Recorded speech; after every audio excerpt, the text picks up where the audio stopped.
Vamos a ponernos cómodos. Vamos a pedirle a Dios que efectivamente haga su obra en nosotros. Tengo 3 canciones favoritas en mi relación con María Santísima y yo las quiero compartir con ustedes. Por eso está Paola arrimada conmigo, su hermanita hermosa, y vamos a escuchar a lo largo de esta reflexión 3 canciones cuyas letras tienen mucho que decir esta mañana a tu corazón. La primera de ellas: ¿por qué tengo miedo? ¿Por qué tengo miedo, Señor, si nada es imposible para ti? Escuchemos. ¿Por qué tengo duda si nada es imposible para ti? ¿Por qué tengo miedo si nada es imposible para ti? ¿Por qué tengo miedo si nada es imposible para ti? ¿Por qué tengo miedo si nada es imposible para ti? ¿Por qué tengo miedo si nada es imposible para ti? Porque tengo tristeza si nada es imposible para ti. Porque tengo tristeza si nada es imposible para ti. Porque tengo tristeza si nada es imposible para ti. Porque tengo tristeza si nada es imposible para ti. Porque tengo miedo si nada es imposible para ti. Porque tengo miedo si nada es imposible para ti. Porque tengo miedo si nada es imposible para ti. Porque tengo miedo si nada es imposible para ti. Porque siento tristeza si nada es imposible para ti. Porque siento tristeza si nada es imposible para ti. Porque siento tristeza si nada es imposible para ti. Porque siento tristeza si nada es imposible para ti.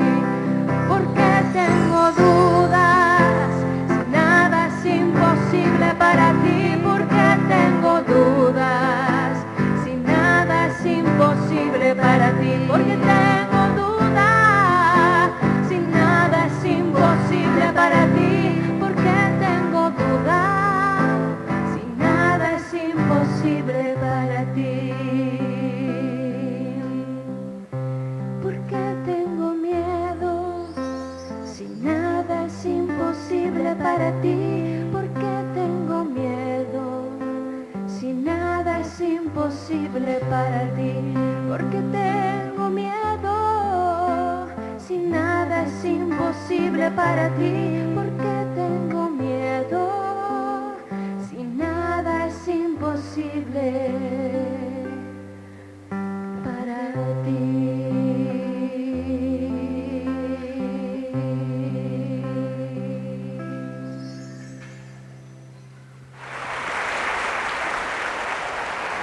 En una ocasión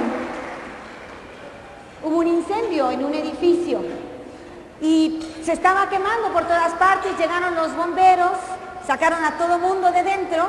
Ya estaba aparentemente el lugar vacío, seguía creciendo el incendio, cuando un padre de familia se da cuenta que falta uno de sus hijos. Pero aquí no está mi hijo, no está. Jorgito le vamos a poner. Jorgito no está aquí, Jorgito se quedó arriba. El papá entró al edificio, o hizo el intento de entrar al edificio para salvar a su hijo, pero los bomberos no le dieron oportunidad. Los bomberos le dijeron: no puede entrar, señor, mi hijo está dentro, pero está usted arriesgando su vida. Pero no me importa, yo quiero salvar a mi hijo, me muero con él. Y entonces los bomberos le dicen: no, señor, hay una mejor solución. Llame a su hijo. ¿Dónde se encuentra su hijo? En aquella ventana que vemos arriba. Llámelo y dígale que se aviente.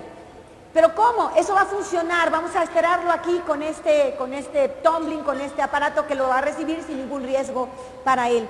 Llámelo. Y entonces aquel padre gritaba a su hijo, Jorgito, ¿me escuchas? Sí, papá. Jorgito, asómate a la ventana, te voy a pedir por tu vida que saltes de la ventana. Y entonces el niño le dice, papá, pero yo no te veo. Y el padre responde, no importa, hijo, yo sí te veo a ti. Y entonces el niño, totalmente confiado, cierra los ojos y se avienta al vacío. Esta es la confianza que Dios quiere pedirte esta mañana. Él quiere lo que te pido. Tal vez nos da miedo porque nos olvidamos quién es Dios. Tenemos muchos años habiendo olvidado a Dios, viviendo un ateísmo práctico. Nos decimos católicos, nos decimos fervientes, pero no hacemos la voluntad de Dios. No nos interesan sus criterios, los criterios de Cristo, no. Queremos seguir adelante nuestra vida con los criterios del mundo. Hemos dicho en varias ocasiones cómo el mundo está lleno de sofismas y cómo Cristo está lleno de paradojas. Un sofisma es una mentira que parece verdad. Una paradoja es una verdad que parece mentira. Cristo está lleno de paradojas. Cristo nos dice, lánzate al vacío. Cristo dice, ama, perdona, sirve, que de eso se trata la vida y te espero en la eternidad. No podemos entender esta palabra de Dios, es Dios. Y preferimos escuchar al mundo que lleno de sofismas dice, primero tú, mira por ti, olvídate si los demás están bien o están mal, cada quien su vida, tú pásatela a gusto. Esto que parece verdad, en el fondo es una mentira. Pásatela bien, no hay consecuencias, no pienses en los demás, dice el mundo. Yo ya me harté, Lupita, ya no quiero seguir en este mundo, en esta relación. Y el mundo, lleno de sofismas, te dice, sí, deja, corta, divide, miente. Y vamos por la vida viviendo los criterios del mundo. Somos un pueblo que nos hemos apartado del Señor. Y esta mañana vamos a poner a María como ejemplo de mujer que vive en clave de eternidad. Como ejemplo de ser humano que vive siempre en clave de eternidad. ¿Cuáles son las virtudes que vive y cómo las vive? Cómo ella siempre confió en la resurrección de Cristo. Cómo ella tenía presente en su corazón esa certeza de que Cristo ya triunfó. Y con esa certeza enfrentó todas las pruebas que hubo que enfrentar, desde el momento en que dijo, fiat, sí al Señor. Hoy vamos a poner a María como un ejemplo de mujer que sabe hacer la voluntad de Dios y vivir en clave de eternidad, a pesar de que los criterios humanos son contrarios a los criterios divinos.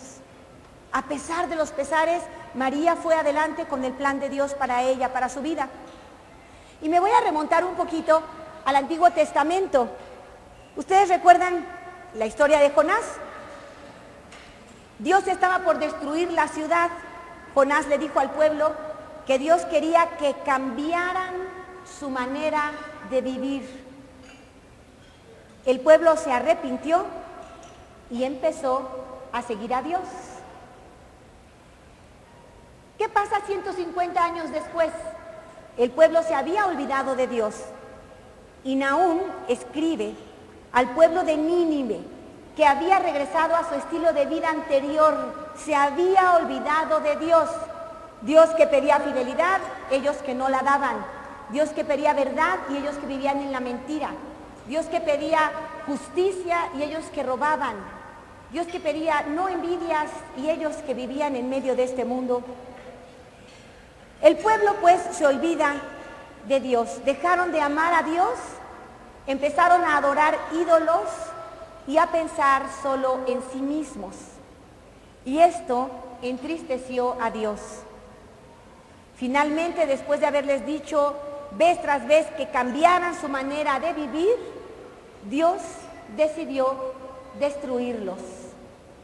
Ya no obedecían a Dios, Dios no les importaba.